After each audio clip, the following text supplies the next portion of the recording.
Fala aí, galera, belezeira? Sussa na paçoca? Hoje, já dá pra perceber, né? Do que vai ser a aula, né?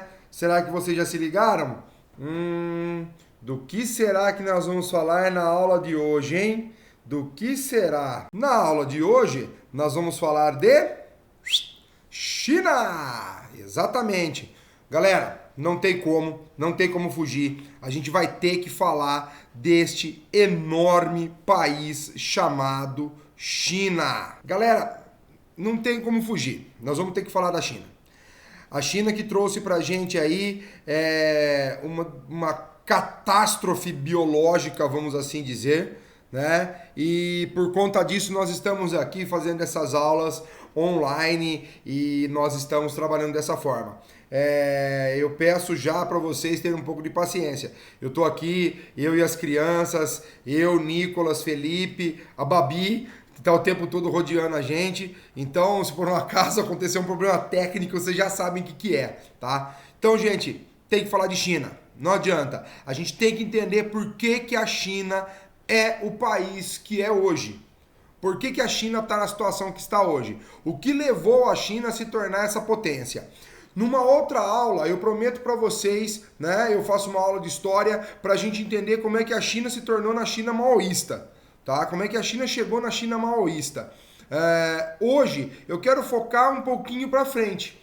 Eu quero focar do momento em que houve a abertura econômica da China. Então eu vou pegar aqui o governo do Deng Xiaoping, né? Da partir da década de 70 em diante. E a gente entender como é que a China se transformou nessa potência e por que ela afeta tanto o planeta hoje, certo? Para começar a entender, galera, vamos entender o seguinte. Antes disso, me segue no Instagram, se inscreve no canal, certo? Faz esse favor aí, deixa aquele likezinho para que a gente possa trabalhar sempre melhor. E aí, como eu digo sempre no final, dúvidas, perguntas, deixa por aqui, a gente vai esclarecendo, tá? Então, gente, olha só. Vamos entender então a China país. A China é o país mais populoso do mundo. Vocês podem ver que esse valor que eu coloco aqui na tela, né? 1.411 bilhões de habitantes. É um valor atualizado, eu peguei um valor de hoje, 5/5/2020, certo? Esse valor vai aumentar diariamente e eu gosto muito desse site aqui, o Country Matters. Esse site, ele atualiza minuto a minuto, segundo a segundo, a população global, traz um monte de dado legal. Os meus alunos, vocês sabem, eu gosto muito desse site, né? A população da China é uma população gigantesca, certo? É a maior população do mundo, é o país mais populoso do mundo. E ele, além de ser um país gigante em população, é também um país extremamente extenso. É o terceiro maior território do mundo, com 9.551.300 quilômetros quadrados. Está dividido em duas Chinas, né? A China Oriental e a China Ocidental. A China Oriental é que a gente chama de China de verdade, a verdadeira China. Só que essa divisão aí, as 5 regiões da China, eu explico daqui a pouquinho para vocês. Para que vocês entendam, é um país gigante, né? E por ser um país gigante, pessoal, a gente tem uma situação muito interessante, né? Vamos começar aqui pela demografia. Na demografia chinesa, pessoal, desde o período maoísta, há a política de contenção de nascimentos. Ou seja, havia ali todo um aparato de coisas governamentais para se diminuir o boom demográfico chinês e começar a fazer um planejamento familiar, certo? O que aconteceu, gente? O que aconteceu? Num determinado momento, a população chinesa só dava privilégios à população masculina. Então, um casal, quando ia ter um filho, eles queriam ter um filho homem. Porque na China, tradicionalmente, quem carrega o nome da família é o homem. A mulher, quando se casa, ela passa a ter o nome do marido. Então, ela não transmite o nome da família, ela não leva o nome dos pais adiante. Ela começa a carregar o nome do marido. Então, por conta disso, ela acaba trocando, né? Acaba trocando o seu nome. Então, eles davam aí o privilégio aos meninos. Mas o governo mandava matar, as pessoas acabavam... alguns casais acabavam cometendo aí esse sacrilégio de matar as meninas, né, para ter a oportunidade de ter mais um filho, né? E aí eles tentavam um filho homem. Desde 2008 para cá, 2008, 2009, desse período para cá, a China autorizou as famílias a terem 2 filhos. Né? Então, a partir de então, eles passam a ter 2 filhos, para que eles possam ter um casal. Então, um menino e uma menina. Tá? A proporção de homens para mulheres na China, se não me falhe minha vã memória, é de 11 homens para uma mulher na China. Então, olha a situação que esses caras vivem por lá. Além disso, pessoal, além do controle de natalidade, há também a questão dos espaços, né? A China Oriental, ela é extremamente habitada, então ela é extremamente povoada. Já a China Ocidental, ela tem vazios populacionais. Então tem pontos dessa região da China e da China Ocidental que você tem pouca gente. Você tem pouquíssimas pessoas vivendo nessa região. Então, essa também é uma situação. Outra coisa legal da China, né, que é legal de saber da China, são as terras raras, né? A China, pessoal, ela é um país que tem uma grande quantidade de solos com minerais únicos. Para vocês terem uma noção, né, um dado que eu averiguei para a gente fazer essa aula, né, foi que a China tem 97% das terras raras. É praticamente um monopólio de terras raras, né? E isso é muito interessante, é muito legal de saber, né? O Japão tem um pouquinho, o Brasil tem um pouquinho, mas é irrisório perto das terras raras chinesas, né? Então, a China é um país que tem tudo para ser uma potência. A gente percebe, né? Pô, os caras inventaram o macarrão, velho. Os caras inventaram a bússola. Os caras inventaram a pólvora. Meu, a China não é um país à toa. A gente tem que se ligar que a China não é um país à toa, tá? A economia chinesa, gente. Pois bem, vamos entender um pouquinho da onde que começa esse processo que levou a China a ser o país que é hoje. Se a gente pegar a China dos anos 70, era a China maoísta, baseada naquele comunismo ainda de produção. Quando o Deng Xiaoping assume, ele começa a promover um processo de abertura da economia chinesa. E aí, a partir de 1984, essa abertura da economia chinesa vai se transformar no que a gente chama de ZEEs, ou seja, as Zonas Econômicas Especiais Chinesas. Esses pontos são os pontos de maior produção industrial da China. Eles ficam praticamente todos situados na China Oriental. Eu já mostro para vocês no mapa, tem um mapinha para mostrar para vocês daqui a pouquinho, tá? Essa China Oriental, então, ela absorveu milhares de indústrias multinacionais. Mas, pô, por que a China absorveu tudo isso? Vamos lá. A China tem muito minério, mesmo comprando muito minério nosso, tá? Ela é o nosso maior parceiro comercial, já falo disso. Então a China, ela tem matéria-prima. A China tem uma mão de obra abundante e muito, mas muito barata. Então isso faz com que se barateie os preços daquilo que é produzido. Então a China acabou se transformando, além de ser um enorme mercado consumidor, num enorme mercado produtor. A China é hoje o país que tem a maior produção industrial do mundo. A China é a segunda maior economia do mundo. Eu gosto de falar na sala de aula isso, né, galera? A China é a segunda maior economia do mundo porque ela camufla os números. Porque ela é um país, economia não, né? Mas é um país de política socialista.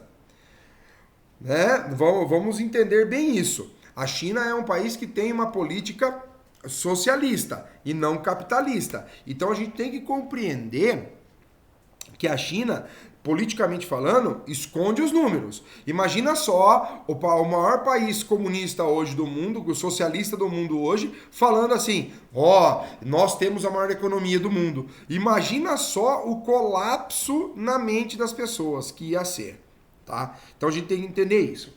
Então, a partir da década de 80, a gente teve essa abertura de capitais chinesa. Então a China absorveu.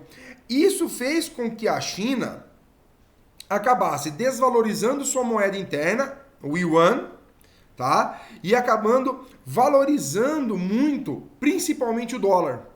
Né? E aí eu trago aqui, né, ó, o desequilíbrio comercial elevado, superávit comercial, que permite a China acumular reservas em moeda estrangeira. Então o que eles fazem? Eles desvalorizam o yuan em relação ao dólar, porque daí quando você exporta em dólar, quando se transforma em yuan, o montante é gigantesco. Como eu disse para vocês, a China é o nosso maior parceiro comercial hoje. Né? A China hoje é o país que mais compra e mais vende para o Brasil. O que a gente fornece para eles? O que o Brasil envia para a China? Produto primário. Principalmente soja, que é a base da alimentação dos caras por lá e a base da alimentação também dos animais por lá, da pecuária deles, né? E minério de ferro. Além de outros produtos que a gente envia para eles, como urânio, por exemplo. Né? A gente exporta urânio para a China. Agora, o que eles mandam pra gente? De tudo. Eles mandam de tudo, certo? Calçados, tecidos, mas principalmente eletroeletrônicos. A China hoje é o maior fornecedor de eletroeletrônicos no Brasil. Se você olhar bem, você vai ter um produto chinês na sua casa. Né? Se você observar aí onde você está assistindo essa aula nesse momento, você vai ver que tem um produto chinês por aí. Então a China, pessoal, eles fazem tudo que você pensar. Tudo é produzido na China hoje, certo? Foi-se o tempo que produto chinês era ruim, né? Tem até um meme rolando na internet. Nossa, nunca vi um produto chinês durar tanto que nem o coronavírus. Calma, fera. Não é bem por aí que a gente vai, né, analisar a coisa, tá? Então, pessoal, a China se transforma numa potência por isso. Outro detalhe é o crescimento do PIB chinês, né? Se a gente analisar o crescimento do PIB chinês, a China manteve um ritmo de crescimento de PIB até o início dos anos de 2010, ali 2011, né?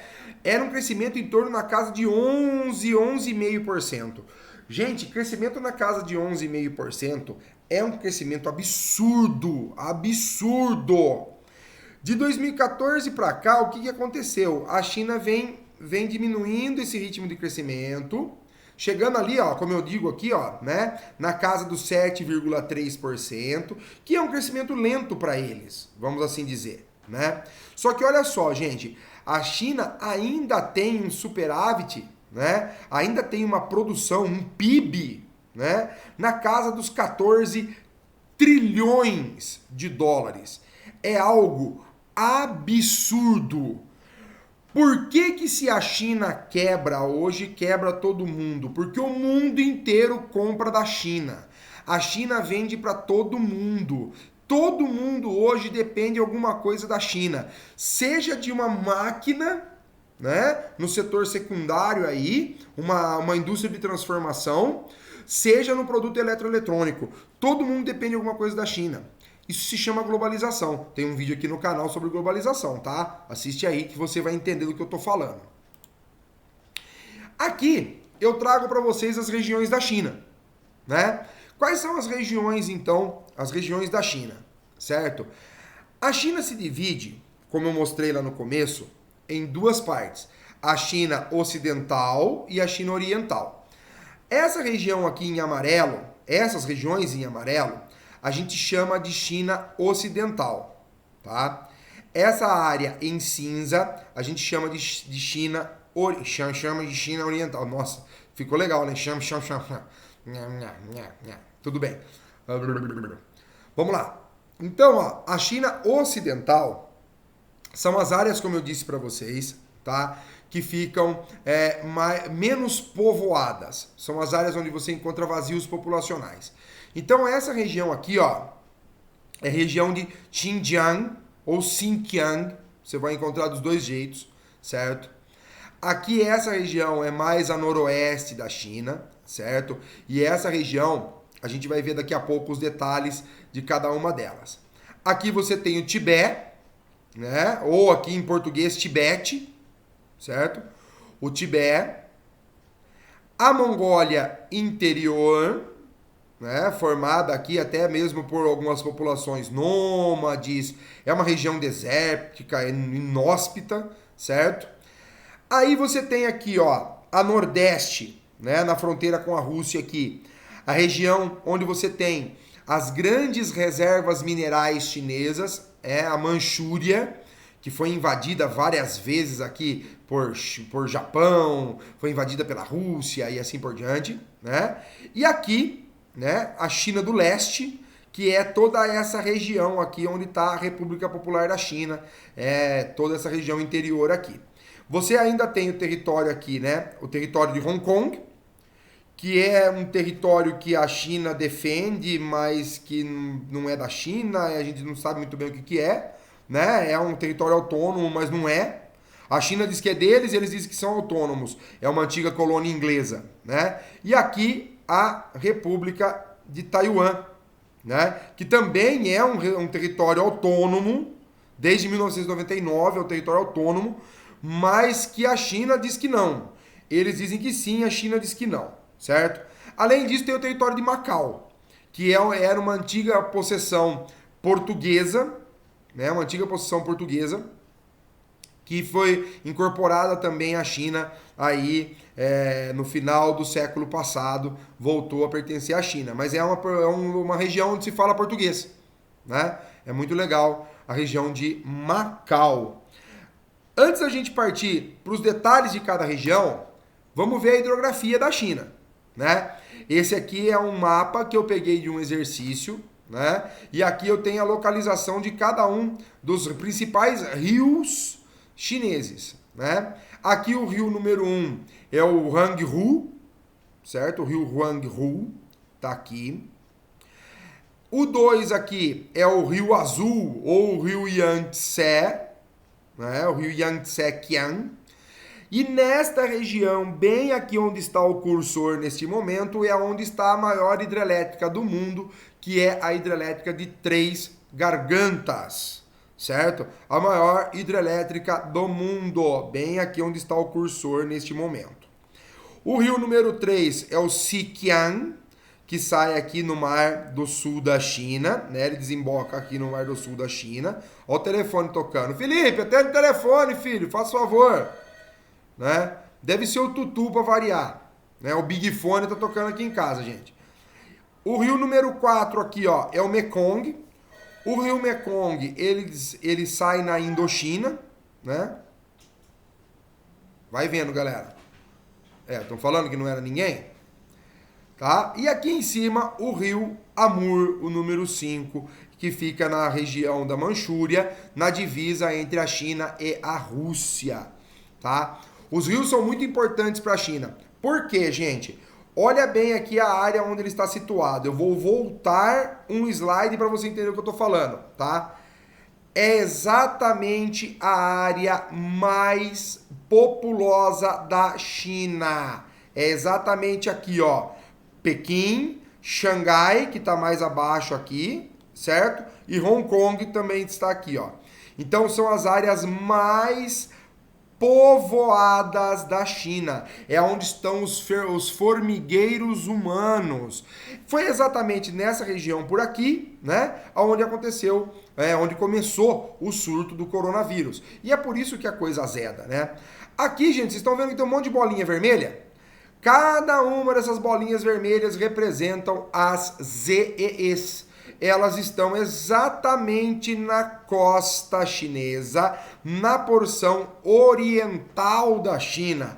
Então aqui estão as zonas econômicas especiais. É por isso que esses caras produzem pra caramba e exportam tudo que eles produzem, tá? Porque tá tudo aqui, ó.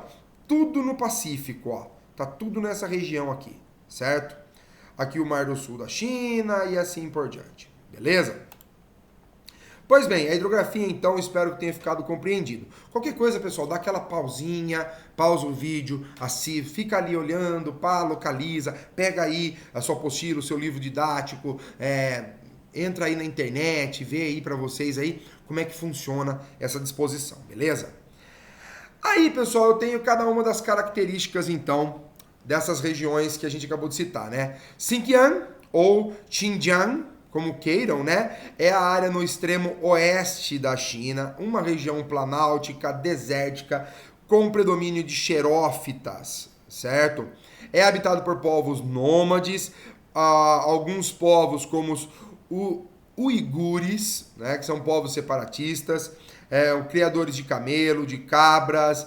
É uma região onde se produz muito petróleo, né? E é uma região estratégica porque ali se produz armas e toda a indústria bélica chinesa, certo? É aquela região lá a noroeste que a gente viu. A Mongólia Interior, que é aquela região que fica na fronteira com a Mongólia, é formada principalmente pelo deserto de Gobi, né? Eu estava assistindo até um documentário esses dias falando sobre as populações de animais que vivem naquela região, que são adaptadas a essa região desértica, né, do deserto de Gobi. É muito legal. Quem quiser procura aí no National Geographic a respeito sobre o deserto de Gobi. É muito interessante, né? É uma região onde se faz cultivo irrigado de trigo, né, formado principalmente por população mongólica, tá? O Tibete, que é aquela região, pessoal, que fica exatamente na pancadinha ali, né, da placa da Índia com a placa chinesa, é onde se forma a Pequenina. A Pequenina, ironicamente falando, a Pequenina Cordilheira do Himalaia, é onde está localizado, né, o Monte Everest. Nesta região, pessoal, é uma região onde você tem predomínio de relevo de montanha, certo? E planaltos, tá? Montanhas e planaltos. É uma região também que tem, né, por população, os tibetanos. Eles são uma população que não se dizem chineses, então é um problema, porque a China quer para eles falam que não vão ficar para a China, então também é uma área de litígio, né, entre o governo chinês e o Tibete. O Tibete se diz autônomo também, mas não é muito autônomo. Predomínio de clima frios e secos, né, com áreas também desérticas, planaltos desérticos, extremamente inóspitos, tá? E a maioria da população ali se dedica ao pastoreio, né?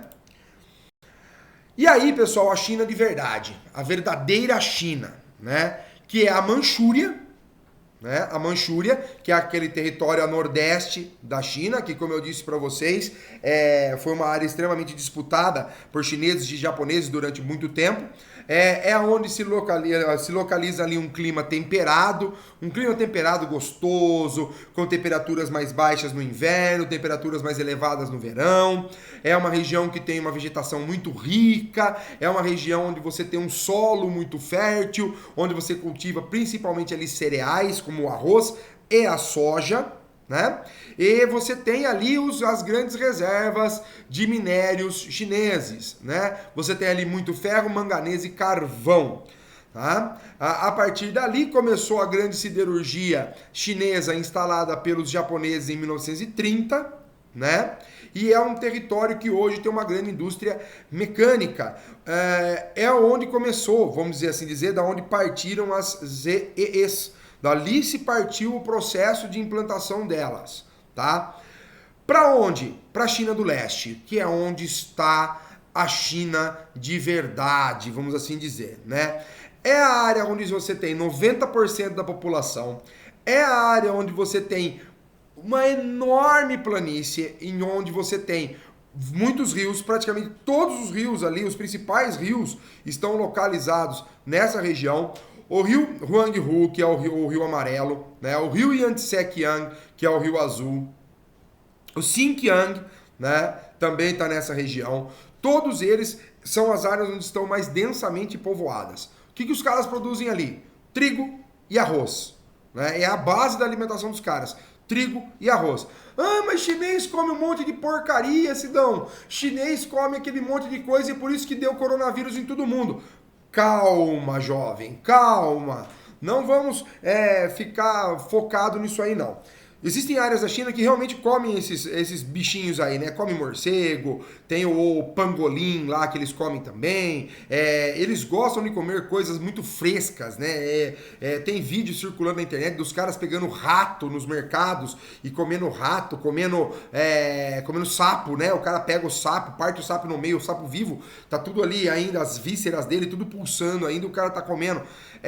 Tem lugar da China que come, tá, gente? Mas isso aí já tá mudando. Já tá mudando. E a OMS fazia meio vista grossa, parece que agora vai mudar um pouquinho a posição dela a respeito disso aí. Então calma, gente, a gente vai ter coisa pela frente aí. E quem sabe eu não gravo um vídeo pro canal aqui falando disso, né? Então, ó, essa região da China do Leste é onde estão as EEEs, né? Onde estão as zonas econômicas especiais, as zonas de produção especiais da China. É onde está totalmente focada no capitalismo, e aí vem um termo que eu gosto de usar. Eu, Sidão, gosto de usar. Socialismo de mercado. Esse é o termo que define a China hoje. Socialismo de mercado. Ela tem uma política socialista atrelado a uma economia capitalista. Essa região da China do Leste, ela tem sim uma economia capitalista. Por quê? Ela privilegia a livre iniciativa, é onde você tem propriedades privadas, é onde você tem as grandes indústrias multinacionais e é onde está o maior polo industrial do mundo, praticamente. O maior polo industrial do mundo. Os caras hoje produzem tudo. Os Estados Unidos busca produto lá com eles para terminar de montar nos Estados Unidos. Isso acontece com a gente aqui no Brasil. Tem muita empresa brasileira que pega matéria-prima não, né? Pega partes beneficiadas na China, né? Os produtos manufaturados chineses, para terminar de montar por aqui. Então é muito comum isso, né? É muito comum isso. Só corrigindo aqui, né? Corrigindo, eu falei 99, tá? Hong Kong foi devolvida à China em 97, tá? Em 99 foi Macau. Macau que os portugueses devolveram à China em 99. Gente, eu sei que eu falei meio rápido, falei meio correndo, é para não ficar muito longo o vídeo, tá? Eu espero que vocês tenham compreendido tudo que eu falei aqui. Se ficou alguma dúvida, entre em contato pelas redes sociais, me chama no direct do Instagram, eu respondo suas perguntas, tá? Aqui mesmo no YouTube, chama aqui, não deixe de se inscrever no meu canal, não deixa de me seguir lá nas redes sociais. Tô tentando fazer o melhor para vocês desse distanciamento social que nós estamos, nesse isolamento social. Gente, não adianta culpar só a China, não adianta culpar só a China. A China mandou isso pra gente. Mas é claro, nós temos que tomar algumas decisões aí para que a gente possa evitar que isso seja muito pior na nossa vida. Eu espero ter feito o melhor para vocês, tá? China, não tem como falar pouco, tá? Eu espero que tenha sido muito legal. Um beijo, aquele abraço, até mais. Assim que caio na